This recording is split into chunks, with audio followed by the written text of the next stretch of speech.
আসসালামু আলাইকুম dear viewers, আমাদের ইউটিউব চ্যানেল থেকে আপনাদেরকে অনেক শুভেচ্ছা।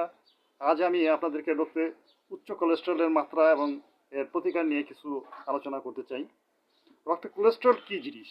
রক্তে কোলেস্টেরল হচ্ছে এমন একটি জিনিস যেটি দুই ধরনের হয়, এলডিএল এবং এইচডিএল।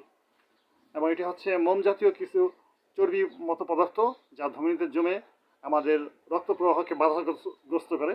তাই রক্তে কোলেস্টেরলের সম্পর্কে আমাদের ব্যাপক ধারণা থাকা উচিত, কারণ এটা এমন কোনো রোগ নয় যেটি সাধারণত লক্ষণ থেকে বোঝা যাবে যে আমার রক্তে কোলেস্টেরলের মাত্রা বেশি আছে বা আমি স্ট্রোকের ঝুঁকিতে আছি। এর জন্য আমাদের যথেষ্ট জ্ঞান থাকলে পরেই আমরা এই থেকে প্রতিকার পেতে পারি। তো রক্তে সাধারণত দু ধরনের কোলেস্টেরল দেখা যায়, এলডিএল এবং এইচডিএল। এলডিএল হচ্ছে খারাপ কোলেস্টেরল, যা শরীরকে ধমনীতে জমে জমে ভালো কোলেস্টেরলের চলাচল এবং রক্ত চলাচলকে বাধাগ্রস্ত করে। পক্ষান্তরে এইচডিএল হচ্ছে ভালো কোলেস্টেরল, যা খারাপ কোলেস্টেরলের মাত্রাকে নিয়ন্ত্রণ করে। তো এর জন্য বিভিন্ন ধরনের হোমিও প্রতিকার আছে এবং খাদ্যের সাথে আমরা তিসির তেল নামক তেল আছে, এটি ব্যবহার করতে পারি, যেটিও রক্তে কোলেস্টেরলের মাত্রা নিয়ন্ত্রণ করে।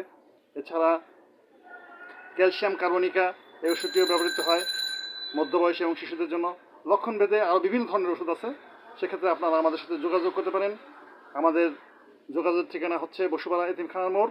এখানে আমাদের A to Z নামে একটি প্রতিষ্ঠান রয়েছে, সেখানে আমরা মাত্র 50 টাকা পরামর্শ ফি দিয়ে আপনাদের রক্তের কোলেস্টেরল, হার্নিয়া সহ আরও বিভিন্ন ধরনের টিউমার এবং বড় ধরনের যে ধরনের জটিলতা আছে সে ধরনের চিকিৎসা করে থাকি। ধন্যবাদ। আবার আপনাদের নেক্সট ভিডিওতে দেখা হবে। আল্লাহ হাফেজ।